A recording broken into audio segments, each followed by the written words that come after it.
Le troisième point, évidemment, ce sont les intercommunales. Bleuny, depuis toujours, a été toujours défenseur et acteur de l'action et de la construction d'intercommunales. Et on n'insiste jamais, et nous sommes parmi les communes, je pense, toujours avec des petites participations, parce qu'on a encore plus de pognon que nous sommes la commune peut-être qui est dans le plus d'intercommunales. Et on ne parle pas assez souvent de l'espace que les intercommunales, c'est-à-dire des espaces que l'initiative publique a pris de façon positive dans nos vies quotidiennes. L'hôpital de la Citadelle, c'est une intercommunale. L'eau, la Cille, c'est une intercommunale. Tout le traitement des déchets, Intradel, c'est une intercommunale, etc., etc. On oublie trop souvent, et ça dessert, et poser la question, c'est quelque part y répondre, l'immense mérite de ces structures publiques qui ont été prises d'initiative, et le plus souvent, pas seulement, bien entendu, à l'initiative de bourgmestres socialistes. Au niveau de cette initiative publique, il n'y a donc aucun doute à avoir, et dans ce contexte-là, le projet NETIS était un bon projet. La preuve en est aujourd'hui que la valeur dégagée par l'ensemble du groupe a considérablement augmenté. La preuve en est aujourd'hui que de très nombreux emplois ont été créés dans la région grâce à ces initiatives. Nous représentons à Bleuny 0,48% du capital d'Enodia, pour vous situer les proportions. Donc nous avons une voix marginale, mais il est notre devoir de la faire entendre. Ces résultats sont bons. Et il est donc d'autant plus triste et malheureux que depuis des mois et des années, des comportements inadéquats et totalement déplacés aient été de façon régulière adoptés par ceux qui étaient chargés de veiller au développement de cette intercommunale. Évidemment, ces comportements inadéquats ont suscité des attaques, car tout le monde n'est pas défenseur comme nous de l'initiative publique dans le but de servir l'intérêt général. Ça n'a échappé à personne que la privatisation obligée de certaines structures de NETIS aujourd'hui ait été décidée par le gouvernement MR-CDH quand les socialistes ont quitté le gouvernement. C'est un élément clair et évident, même s'il est quelque part la réaction, et je le déplore énormément, et nous en avons déjà parlé, qu'il a été stigmatisé et facilité par ces comportements qui sont inacceptables.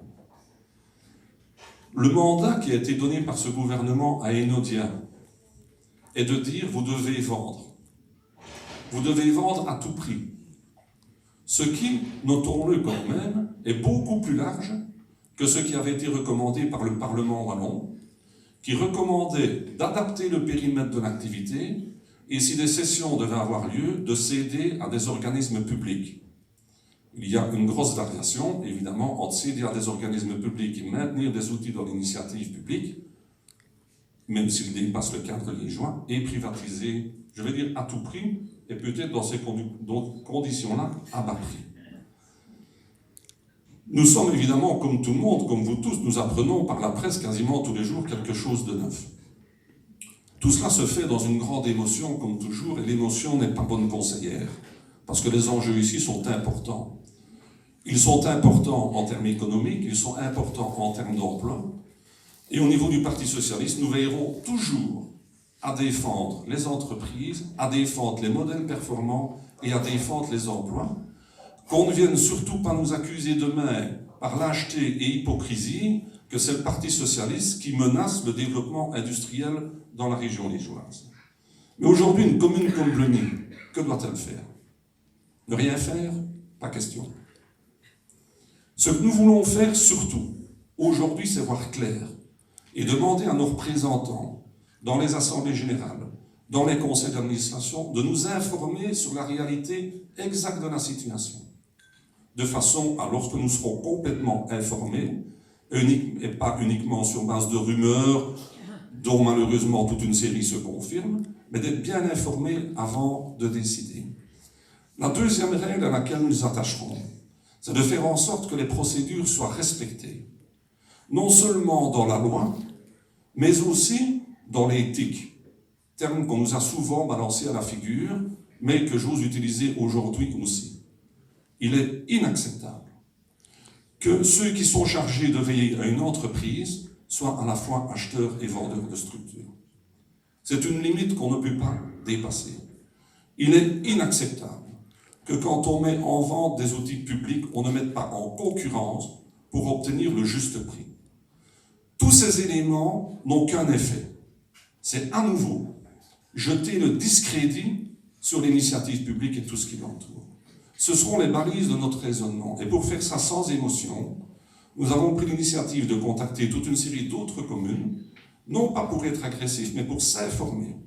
Et donc de nous entourer de conseils de bureaux d'avocats, non pas dans le but d'attaquer en justice, nous verrons bien demain, d'autres initiatives sont prises, non pas pour attaquer en justice, mais pour voir clair et pouvoir défendre les intérêts de notre collectivité punitoise, les intérêts de nos habitants, mais aussi les intérêts de la région liégeoise, car je le répète, nous ne serons jamais les fossoyeurs d'initiatives publiques qui réussissent. D'autres initiatives sont prises aujourd'hui, nous le voyons, par le gouvernement wallon, par la province de Liège, qui, en tant que principal actionnaire d'Enodia, depuis quelques semaines, à l'initiative du député président Luc Ginard, prend des initiatives extrêmement concrètes et résolues.